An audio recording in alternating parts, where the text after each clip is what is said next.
कुछ अपने सुबह सुबह ग्रुपिज्म निजी है कि कामों से। नहीं आपको नहीं, हमारे कांग्रेस में कहाँ ग्रुपिज्म? आपको लगता नहीं है? आपको कहाँ दिखा ग्रुपिज्म? हमारे कांग्रेस में बिल्कुल भी ग्रुपिज्म नहीं है।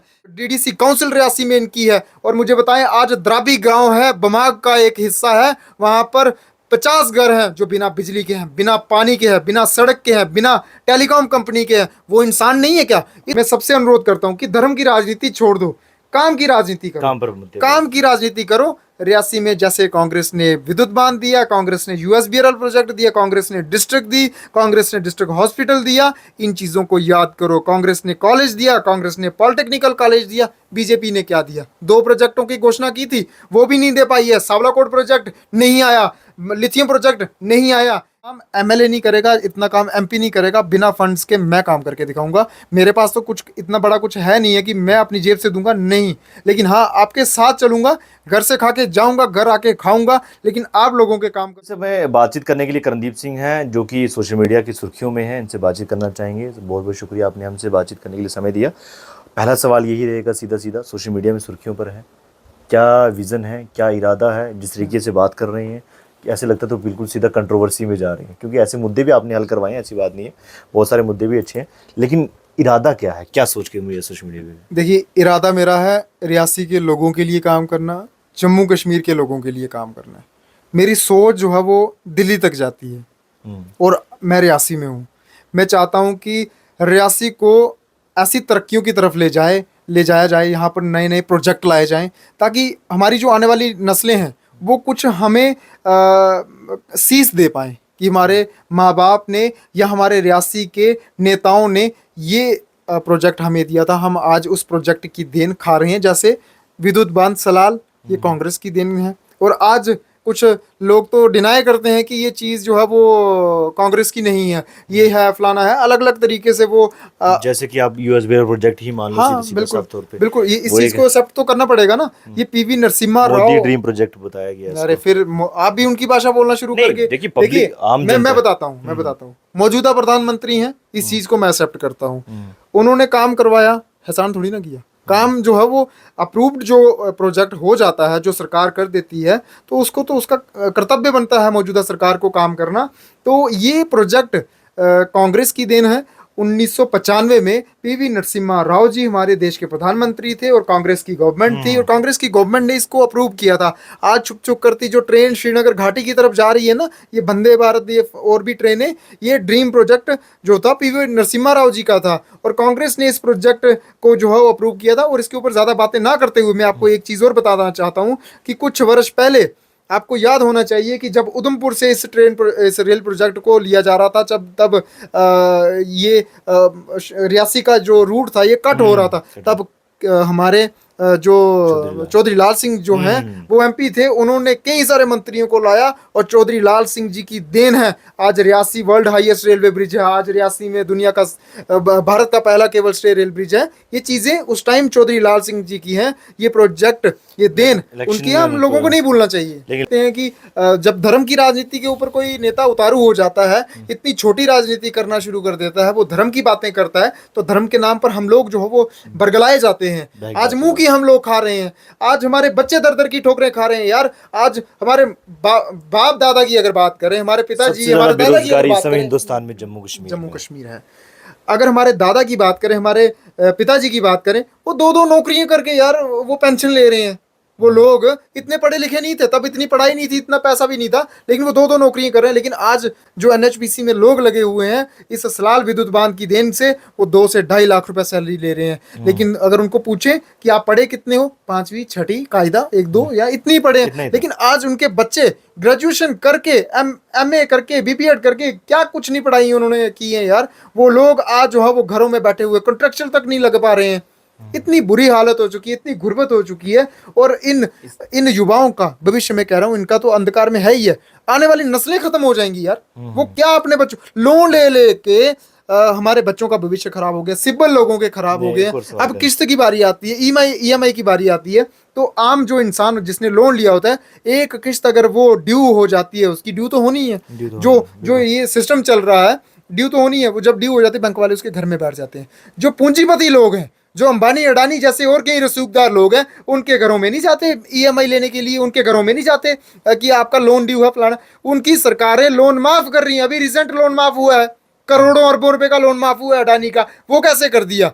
क्योंकि वो उसकी दाहिनी बाजू है, वो सरकार को चंदा देता है, वो सरकार को सरकार चलाने के लिए जो है वो पैसे फंडिंग देता है, इलेक्शन लड़ने के लिए फंडिंग देता है। ऐसे हमारी माता बहनों की इनको याद नहीं आती है। जब ये चुनाव थे तब साड़ियाँ बांटी गई, तब टोपियाँ बांटी गई, तब ब्रेसलेट बांटे गए, तब पेन बांटे गए। अब दीजिए पेन, हमारे बच्चों को जरूरत है आज पढ़ाई की। आज सरकारी स्कूल मर्ज हो रहे हैं, उसका कौन जवाब देगा? सरकारी स्कूलों को मर्ज किया जा रहा है, प्राइवेट स्कूलों को बढ़ावा दिया जा रहा है। प्राइवेटेशन को बढ़ावा ये सारी की सारी ये केंद्र सरकार जो है इस समय दे रही है। केंद्र सरकार ने तो जो है वो इस समय जम्मू कश्मीर में तोबा तोबा करा दी है। इस जम्मू कश्मीर के लोग, रियासी में सिर्फ चाहिए वंदे, इस समय जो मौजूदा अगर मैं कहूँगा बहुत सारे चीज़ों की ज़रूरत है, लेकिन फिलहाल हमें वंदे भारत का स्टॉप जो है वो चाहिए। रियासी की जनता की ये डिमांड है।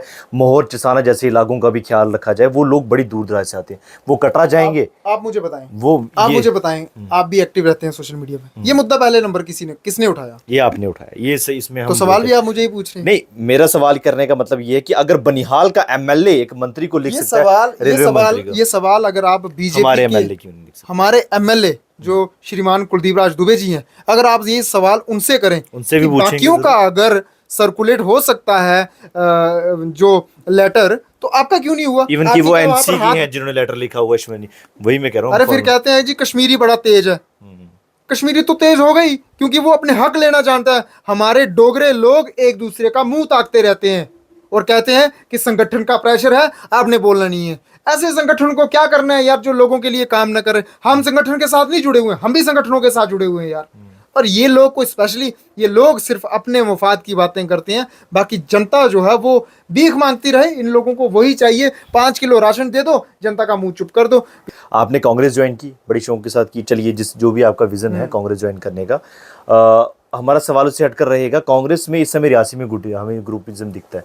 क्यों दिखता है? क्योंकि जब डॉक्टर बी.आर. अम्बेडकर की जयंती थी, अलग अलग 2 जगह कांग्रेस के 2 गुटों ने रियासी के अंदर ही कुछ ही किलोमीटर, 1-2 किलोमीटर की दूरी पर जो है श्रद्धांजलि दी गई है। उसके बाद कल हमने देखा 26 जनवरी पर, दूसरी एग्जांपल दे रहा हूँ मैं, 26 जनवरी आपने आपके डिस्ट्रिक्ट प्रेसिडेंट जो है भूपिंदर सिंह जम्वाल है शायद, तो वो रियासी में आए हैं। तिरंगा यहाँ फहराया गया, अपने अघार बलिया में तो तिरंगा फहराया गया, डिस्ट्रिक्ट प्रेसिडेंट आया। तो इन दोनों जगहों में हमें ये डिफरेंस नजर आ रहा है कि आपके साथ कांग्रेस के पुराने नेता क्यों नहीं है, क्यों नहीं दिखे? आपका सवाल पूछना बनता है। आप मुझे बताएं, कल बीजेपी के हेड ऑफिस में झंडा ध्वजारोहण किया, वहां पर तिरंगे को सलामी दी। वहां पर कितने लोग थे? 20 के करीब लोग थे। और जाने माने उनमें से नेता कौन थे? हमारे कुलदीप राज, अपने रोहित दुबे जी थे, प्रेसिडेंट साहब थे बीजेपी के। तो बाकी नेता जो जीते हुए विधायक हैं, जीते हुए चेयरमैन हैं, जीते हुए डीडीसी हैं, जीते हुए बीडीसी हैं, वो वहां पे क्यों नहीं थे? आपको सवाल सिर्फ कांग्रेस से बनता, क्योंकि कांग्रेस, अरे वो तो ग्राउंड में थे, हम आपको बता रहे हैं। मेरी बात सुनिए, मैं आपको जवाब दे रहा हूँ। सारे लोग हमारे वहां पर थे। कुछ लोग, 1-2 जो शख्स हमारे आपको जो नहीं वहां पे दिख रहे थे, कुछ बीमार थे, कुछ अपने सुबह निजी कामों से। नहीं, हमारे कांग्रेस में कहाँ ग्रुपिज्म? आपको लगता नहीं? आपको कहाँ दिखा ग्रुपिज्म? हमारे कांग्रेस में बिल्कुल भी ग्रुपिज्म नहीं है। कांग्रेस जैसी पार्टी आपको पूरे देश में नहीं, पूरी दुनिया में नहीं दिखेगी। कांग्रेस सिर्फ एक ही प्लेटफॉर्म पर चलने वाली पार्टी है, और हिंदू, मुस्लिम, सिख, ईसाई सभी जात बिरादरी के लोगों को लेकर के चलने वाली सेकुलर पार्टी है। और इस सेकुलर पार्टी के लिए जान निछावर है। हमारे साथ, आपके साथ हमने हमेशा नए नौजवान देखे हैं, पुराने लोग क्यों नहीं आपके साथ खड़े होते? जब आप कुछ ऐसी वीडियोस या श्रद्धांजलि देने जाते हैं तो वो क्यों नहीं नजर आते? मुझे बताइए। आपके सवाल का मैं जवाब देता हूँ। हाँ, मुझे बताइए। आपको पता है जब यंग ब्लड होता है वो कितना पावरफुल होता है, कितना दौड़ता है।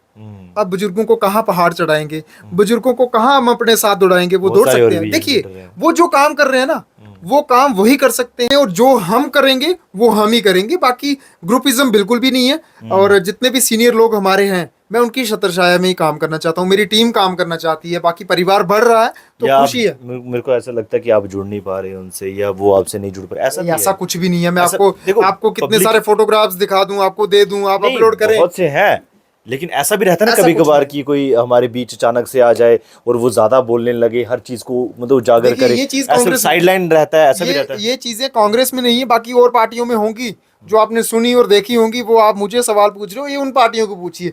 कांग्रेस में ऐसा कुछ नहीं है। जितने भी सीनियर लोग हैं, जितने भी जूनियर लोग हैं, सारे एक प्लेटफॉर्म पे कांग्रेस के लिए काम कर रहे हैं। हम कांग्रेस के सिपाही हैं, बड़ा इसमें छोटा कोई है ही नहीं है। और हम कांग्रेस के लिए काम कर रहे हैं। और इलेक्शन लड़ने की आपको तैयारी कर रहे हैं। आपको इलेक्शन, ये फिर आपने जो सवाल किया है, इलेक्शन तो अभी शुरू होने वाले हैं, हाँ, अर्बन रूरल अर्बन शुरू रूल्स हो के जाएंगे। सिलेक्शन होने वाले हैं। मैं उसके ऊपर भी आपको क्लियर कट बात बता दूं, जितने भी हमारे उम्मीदवार होंगे जी जान से उनको जितवाएंगे, कोशिश करेंगे। कि लेकिन जम्मू कश्मीर में तो सीट नहीं मिली दिलवाई ना, एक ही निकली अरे रजौरी में। देखिए रजौरी में नंबर इलेक्शन की और बात है। Number doesn't matter. Number matter नहीं करता है कि मैटर करता कितना है। नंबर मैटर करता क्यों नहीं है। करता? ये कोलैप्स जो था, प्री पोल अलायंस था, इसमें सरकार ने जो था वो एनसी और कांग्रेस ने इकट्ठे गठजोड़ होकर के चुनाव लड़ा था। और चुनाव लड़ने के जो नतीजे थे वो सामने आपको दिखे हैं। बाकी आपको आप बात करते हैं कि सिर्फ एनसी कहती है कि एनसी के वोटर हैं ये लोग, एनसी के। अरे देखिए, उसमें कांग्रेस के लोगों ने ज्यादा भी तो वोट majority में डाले हैं NC ना। वोटर हैं। कांग्रेस के लोगों ने भी तो वोट डाले हैं। अगर कांग्रेस के लोग वोट ना डालते, वो अपने उम्मीदवार को वोट दे देते, तो वो टिकट सीट तो कोई और पार्टी ले जाती ना जीत के।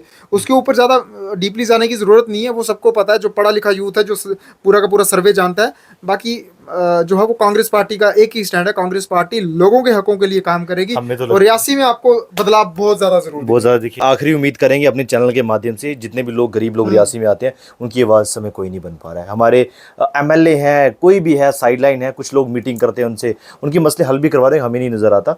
लेकिन हम चाहते हैं कि जो गरीब लोग यहाँ पर आते हैं, चाहे डीसी ऑफिस में कहीं भी आ रहे हैं, उनके मुद्दे आप जो है सोशल मीडिया के माध्यम से और उनसे खुद मिलकर जो उनके मुद्दे हल देखिए, करवाएंगे। जितना मैं सोशल मीडिया पे एक्टिव हूँ, उतना मैं ग्राउंड पे भी एक्टिव हूँ। मेरी बाज जैसी नज़र है। मैं ये नहीं देखता हूँ कि वो बीजेपी के लोग हैं, उनका मैं काम नहीं करूंगा, वो फलाने पार्टी से हैं। जितना मेरे से बन पाता है, क्योंकि 11 साल मैंने पत्रकारिता में दिए हैं और मैं जानता हूँ कि कौन सा ऑफिसर कैसे काम कर सकता है, वो किस लिहाजे से काम कर सकता है। तो मैं उसी एंगल से एडमिनिस्ट्रेशन का सहारा लेकर के लोगों के लिए काम करूंगा। और इतना काम एमएलए नहीं करेगा, इतना काम एमपी नहीं करेगा। बिना फंड्स के मैं काम करके दिखाऊंगा। मेरे पास तो कुछ इतना बड़ा कुछ है नहीं है कि मैं अपनी जेब से दूंगा, नहीं। लेकिन हाँ, आपके साथ चलूंगा, घर से खा के जाऊंगा, घर आके खाऊंगा, लेकिन आप लोगों के काम करूंगा, इतना वादा जरूर करता हूँ। 32 साल उम्र है और मुझे आगे जाना है। और मैं यहीं पर सियासत को ख़त्म नहीं करना चाहता हूँ। सियासत काम को लेकर के होनी चाहिए, गंदी सियासत। बाकी और ये धर्म को लेकर के सियासत नहीं होनी चाहिए भाई। मैं सबसे अनुरोध करता हूँ कि धर्म की राजनीति छोड़ दो, काम की राजनीति करो। काम पर मुद्दे काम की राजनीति करो। रियासी में जैसे कांग्रेस ने विद्युत बांध दिया, कांग्रेस ने यूएसबीआरएल प्रोजेक्ट दिया, कांग्रेस ने डिस्ट्रिक्ट दी, कांग्रेस ने डिस्ट्रिक्ट हॉस्पिटल दिया, इन चीजों को याद करो। कांग्रेस ने कॉलेज दिया, कांग्रेस ने पॉलिटेक्निकल कॉलेज दिया। बीजेपी ने क्या दिया? 2 प्रोजेक्टों की घोषणा की थी, वो भी नहीं दे पाई है। सावलाकोट प्रोजेक्ट नहीं आया, लिथियम प्रोजेक्ट नहीं आया। ये लोग सिर्फ और सिर्फ खोखले वादे करते हैं और कहते हैं कि हमने बड़ा विकास किया। इनकी यहाँ पर डीडीसी काउंसिल रियासी में इनकी है। और मुझे बताएं, आज द्राबी गांव है, बमाग का एक हिस्सा है, वहां पर 50 घर हैं जो बिना बिजली के हैं, बिना पानी के हैं, बिना सड़क के हैं, बिना टेलीकॉम कंपनी के हैं। वो इंसान नहीं है क्या इस आधुनिक हर युग जगह में? पानी और बिजली है। ये तो चीज है ना। तो ये फिर आपने भी नहीं सुना और आपके उन नेताओं ने भी नहीं सुना। फिर वो करते हैं खाली, उनको जब कोई सवाल पूछता है फिर पीछे से कर देते हैं जी जय जय जय जय। ये चीजें उनके पास है, बाकी और कुछ है ही नहीं है। द्राबी गांव तड़फ रहा है। सुरजनदार से लेकर के साड़ी सरोड़ तक 8 किलोमीटर रोड नहीं बन पाई है। मैं अभी रिसेंट इंटरव्यू सुन रहा था सराब सिंह नाग जी का, जो चेयरमैन है डीडीसी के। उन्होंने कहा कि 2023 का 1 सितंबर का उनका इंटरव्यू, उन्होंने कहा था कि मैं जल्द से जल्द 1 महीने के अंदर सड़क का काम शुरू करवा रहा हूँ। साल 2 होने लगे हैं, कुछ नहीं हुआ। पौनी में कहा था सीआरसी अपग्रेड करेंगे, वो नहीं हुआ। ये चीजें एमपी साहब ने कही थी, वो झूठ बोल गए हैं। तो बाकी तो ये सारे के सारे किसी नक्शे में नहीं उम्मीद आते। करते हैं कि आपका जुनून जो है वो बना रहे। जुनून तो बरकरार है। जो हिमाचल करणदीप सिंह थे, इनसे बातचीत करना इसलिए ज़रूरी थी क्योंकि सोशल मीडिया पे छाए थे। जुनून आपने इस समय भी इनका देख लिया किस तरीके से जुनून जागा हुआ है। आखिर ये कब तक चलेगा ये भी देखा जाएगा। और इस समय हर छोटे छोटे मुद्दों को लेकर ये आवाज़ उठा रहे हैं। चाहे वो general Zorawar Singh sports stadium का जो बोर्ड था, सबसे पहले इनकी नज़र पड़ी, इन्होंने वो आवाज़ उठाई। ब्रिज की बात करेंगे तब भी था। अब रेलवे स्टेशन जो हमारा स्टॉपेज वंदे भारत का, उसकी भी डिमांड सबसे पहले इन्होंने उठाई और हमारे चैनल के माध्यम से हमने भी आवाज़ उठाई थी। तो बहुत सारे मुद्दे हैं, उन पर बातचीत भी होनी चाहिए। और ये करणदीप सिंह है जो कि कांग्रेस के समय नेता हैं और ये उभरते नौजवान हैं। तो उम्मीद करते हैं कि लोग इनको किस तरीके किस नज़रिए से देख रहे हैं। ऐसी नौजवानों की हमें ज़रूरत है। हम चाहते हैं कि सभी नौजवान मुद्दों को उजागर करें और मिलजुल कर जो है रियासी की तरक्की में जो है अपनी साथ हाथ बटाएं। देखते रहें बहबूद्दीन। जय हिंद, जय भारत।